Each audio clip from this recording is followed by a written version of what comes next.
Primerica has many different ways that you can run your business. Some people are just personal producers. Other people that, what we recommend is that you actually build a team. You can be a personal producer, but then you train other personal producers, and then you have a team of people, right?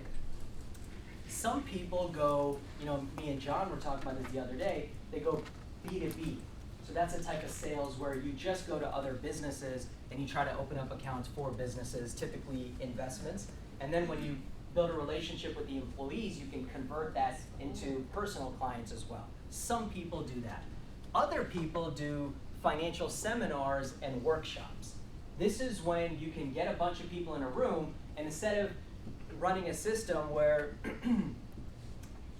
you see 10 people in a week, and every time you see someone, it's at a different hour of the day, right? So let's say that every night I see someone at 6 and I see someone at 8. I have 2 appointments a night. I do that 5 nights a week. I'm busy every night. I've seen 10 people. Or I can have 10 people in a room and I can present to them, and it's just, some people look at that as just much more efficient, okay? Now, the way I've always run my business is I like to try everything, and I like to diversify my income and have a little bit of my money coming from many different ways and things, right? And people have different strengths as well. So what I'm going to go over today is 2 different sets of slides, the one we do in Sheila's seminar, and then the one I'm doing today with Messi and Shondell, their seminar.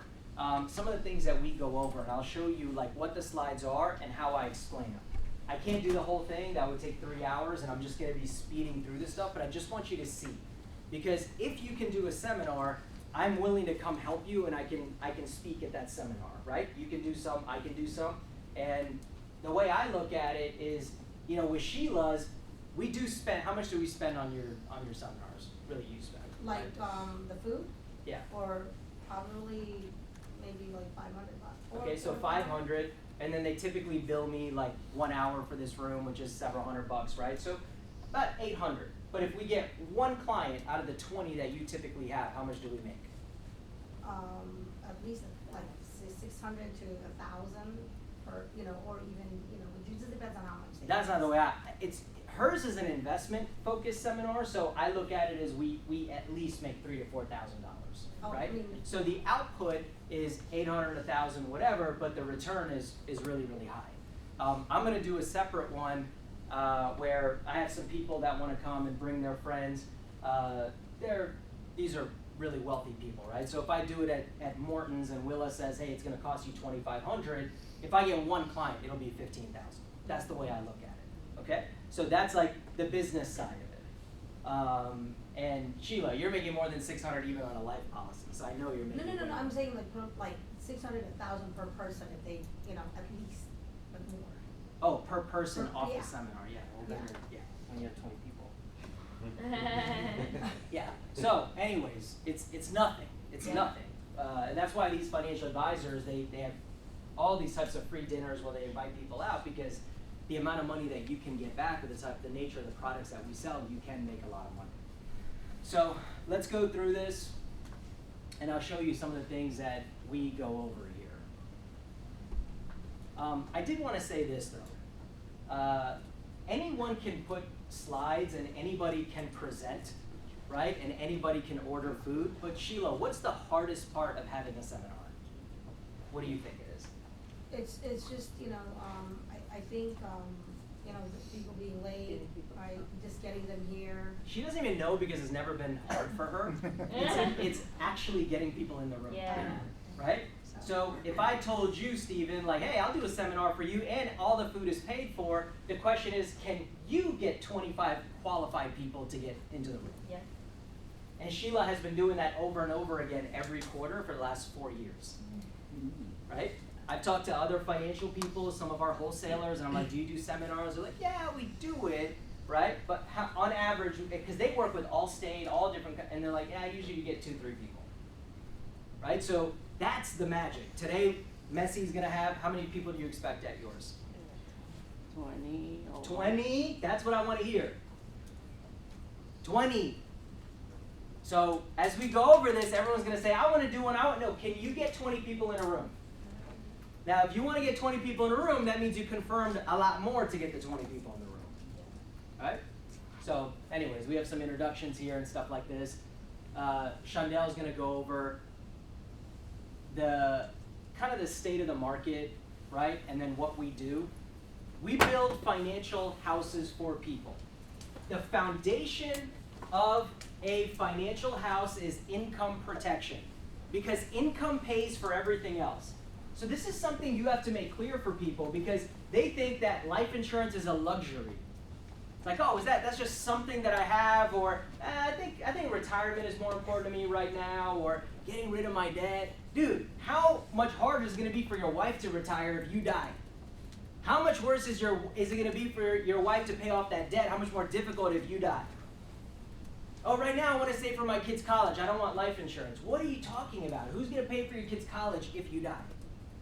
Life insurance is the foundation because it pays for all of your other goals, right? Income protection. Income pays for everything else. That's what you got to protect first. And if you don't have a strong foundation, and this is what I like about group meetings, is I can talk like this. You think I can, if I'm one-on-one with someone and a couple, I'm like yelling in their face? But you can bring more excitement, more energy, right? Because you guys know I don't do boring presentations. You can bring more energy in a group. That's what's cool, right? But if you have a financial house and you don't have a strong foundation, what happens to that house if the foundation cracks? That house is going to collapse. And who does it collapse on top of? Family. Your family. Think about the last person you know in your community that died, right? That had an unexpected death. How was it for that family? How did they cope with it? How did they deal with it? It's financial devastation. It's a financial tragedy on top of the obvious emotional toll that it takes on everybody, right? So, this is some of the boring stuff that Shondell will talk about, right? Paying off your debt. Right? And then here I come up, okay? This resonates with a lot of people. It's a great visual. Financial planning is really not that hard. Yes, if you are, a multi-millionaire, 1, 2, 3 million, whatever, right? But if you got 10, 15, 20 million, ultra high net worth is considered 30 million or more that you have to invest. You do need some specialized tax strategies and some specialized estate planning and all that. The average person, their financial plan works like this. When you are a younger family, you don't have a lot of money, so you need insurance. Why? Because you don't have a lot of money, and if you die, the loss of income will be devastating to your family because your children are young, you have high debt, you still have a mortgage, so you're screwed. So when you don't have money, you need to pay an insurance company to leave your family money. Very simple. You are transferring that risk to an insurance company. But what happens over time is eventually you reach a retirement age, your children are grown, you theoretically should have lower debt if you followed our plan, your mortgage should be paid, now your income is not from your job, it's from your investments, so it flip-flops, right? In the early years you don't have money, in the later years you better have money. You better have money. Not we hope you have money, or maybe you do, maybe you don't, you'll be okay. You better have money in the later years. Because that's how you are going to survive. And when you have money, now that insurance need actually went down. So your responsibility to protect your income decreases over time as you build up your savings. Right? God forbid Jeff Bezos dies tomorrow, is his family going to be okay? Yes. Even if he doesn't have insurance? Yes. Yes. Why? Because he's self-insured. That's the position we want to put you in. How much does it take to retire? 2, 3 million nowadays, right? If you want to have a decent life, I'm talking about 30 years from now. Today, you need probably 1 to 1.5. So if you have 1.5 million at 65 years old and you die at 66, right? That 1.5 million is going to go to somebody. No one's worried about your $150,000 whole life. Right? Or that your term expired. It doesn't matter because you're leaving 7 figures from all the money that you've saved, plus your home and everything else that you have. So I think this is a really good visual for seminars. And then, we go into what is income protection. You guys have all seen this. Just a good visual, right? What's the worst that can happen to a family is someone dies. An income earner dies. People are codependent on each other's income. You got to protect both the incomes if they're codependent. Right? Someone goes, you have half the income, and this number can be $3,500 a month, it can be $10,000 a month, whatever it is that the type of family you're sitting with, it's the same thing. Whatever they're bringing in, they're spending close to that. Because that's what happens. As your income goes up, your expenses go up. The people that went from making $3,500 a month to, $10,000, $12,000 a month, which is $150,000 a year salary, they're not living in the same neighborhoods. Everybody dreams, especially in America, of upgrading and having nicer things. So no matter what the income is, whatever's coming in is going out, right? With maybe a little percentage going to savings if they're responsible. But if someone goes and we lose half our income and we have the same expenses, we're screwed. And we have to protect ourselves from that situation. All right? Let's go to the other presentation. I want to show you some of Sheila's slides too. So Chandel's is good on the life insurance and how important that is. And I'm going to mix in some of Sheila's slides that we use here, right? Talking about investments, and I want you guys to hear this stuff. All right, so Sheila talks about some of the statistics, right? Just like Chandel's does, and then I get into some investment stuff. Okay, so this is the stock market since '96, and this is good, especially for like a foreign group, like people that come from different countries, because they're typically more risk averse, especially when it comes to the stock market. Everybody's scared of the stock market, people that come from different countries. And so what do they normally get into, Messi? If they don't want to do the stock market, what investments do they get into? Real estate. Real estate is not just, it's not, everyone has their opinions about this. It's not that it's better, it's that it's a physical hard asset, so people are more comfortable with it, right? And then there's some tax advantages to it as well. So I want to show people that, listen, yes, the market goes up and down, but look what happens, right? In 96 to 99, the market went up 100%. Then it went down 50%. Yes, the market crashed, but guess what? Then it went up 100% over the next, 6-7 years. Then it went down a certain percent. In 2008, the market went down, okay? If you are brave enough to stay in the market in 2008, and even if you're young and you're an investment advisor, you have to know these dates. That was a great financial crisis. That's when they told us we're going to get into a depression. That's when all the banks went under and they had to merge and buy each other. That was the housing market crash, right? The foreclosures, all of that. For a depression to happen, something has to happen structurally to America's financial system. The financial infrastructure has to break down. That's when people get scared. But if you held on to your investments, and I was in the business, and I advised my clients to hold on, you literally went from 2008 to 2020 COVID with very little downside, and your money grew 400%. That means if you had 100 grand, you now had 500,000. Doing nothing, not dealing with tenants, not being a landlord, right? Worrying about vacancy in your property. The money just sat there, you made 400%. And some people that were really smart saw that as an opportunity and they put even more money in. And then COVID happens and we got really scared. Our money went down 34% for like a couple months, and then boom, your money doubled, 114% just in a couple years until 2022. 2022 was a bad year. Inflation was high. The Federal Reserve raised interest rates from 0 to 5.75%, the fastest increase in interest rates in our history. When the Federal Reserve raises interest rates, economic activity stops. And companies aren't making money, and the stock market went down. It was bad for like 10 months. You lost 25% of your money. But since then, your money's gone up 61%.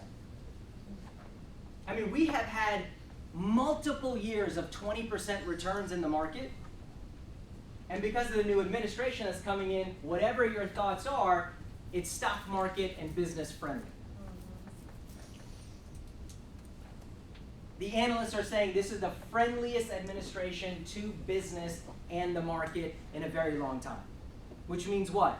If you want to capitalize on that, again, doesn't mean you have to like the person, but if you want to capitalize and you want your assets to grow, you have to be invested. And we may get another year of 20%.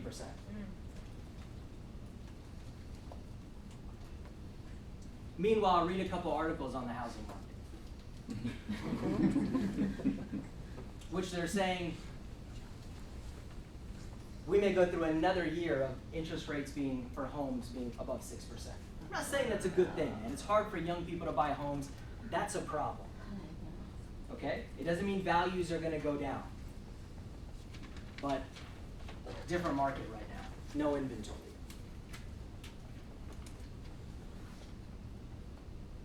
Market's risky. Yeah, if you only go in for 1 year and come out. What if you stay in the market for 3 years? 87% chance of making money. What if you stay in the market for 5 years? 93% chance of making money. If you stay in the market for 10 years, historically speaking, 100% of the time you come out positive. So investments is a waiting game. If you have time, you can eliminate the risk. What can you do with your 401k? Why do you want a financial advisor?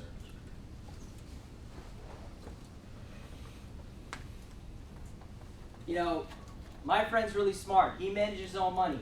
I have a lot of smart clients that are successful, and they get in and out of the market. You get in and out of the market, you're going to lose. Why do people get in and out of the market? Oh, well, you know, the most obvious example is politics. That's the one we can all relate to right now. Last time the other president got in, I want to take my money out. Now this president's in, I want to take my money out. Everything's going down. Anything you do in the short term to minimize downside is going to affect your gains in the long term. Right? So in the short term, if you're trying to decrease volatility or decrease losses, you are going to hinder your returns in the long term.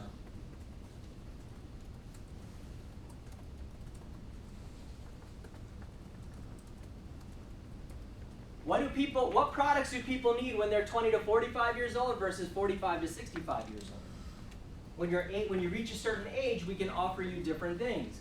Showing them how investments grow, right? Someone puts in, they fully fund their IRA, right? They put in $140,000 of their own money over 20 years, and that 140 grew to $708,000.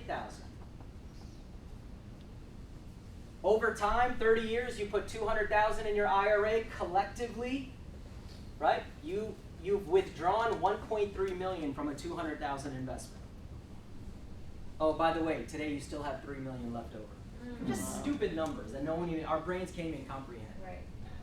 But they're real. It's not like an life insurance illustration where they lie about all the projections. This is actually what happened. This is actually what happened. Right? We go over the Bright House annuity, which is just unbelievable product. Pension versus annuity. So maybe you know someone who worked for the county, or you know someone who worked for a hospital, you know someone who, any type of job. It's rare, but you had some type of pension, and you have an option. You can take the payouts for the rest of your life from that company, or sometimes they'll let you take that lump sum and put it somewhere else. What if we could put that into an annuity? The annuity will also pay you for the rest of your life. But guess what? In an annuity, if you die, that money will go to your wife. The same payout. And then if your wife dies, your kids will get the money. In a pension, you die, it's over. Or half of it can go to your spouse, and then when they die, then it's over. What if you paid into a pension for 25 years, 6 months in to retirement, you die, and then 6 months after that, your wife dies, which statistically is what happens when one person dies, the other person statistically dies a lot, soon after. You paid into something for 25 years, and the company got to keep all your money. But in an annuity, there's always survivorship. What I'm talking about here, people have never heard this before. Right. So very excited about, our presentation later on. Hopefully they'll be receptive. Very excited about doing that. So just an idea of the different things that we do and some of the material that we go over. We got a lot going on. We have month end. Month end is Monday night. So we have from now until Monday night to close everything up. And then we go into, the last month of the year where we finish strong. And we go into the end of the year with an energy that you can carry on into the new year. You want to be running into the new year. You want to be on fire going into the new year. If you want to have a better year, we'll do our goal setting training. We'll do our annual compliance meeting, some of that stuff. But month end, okay, is Monday night. Team on 3, 1, 2, 3.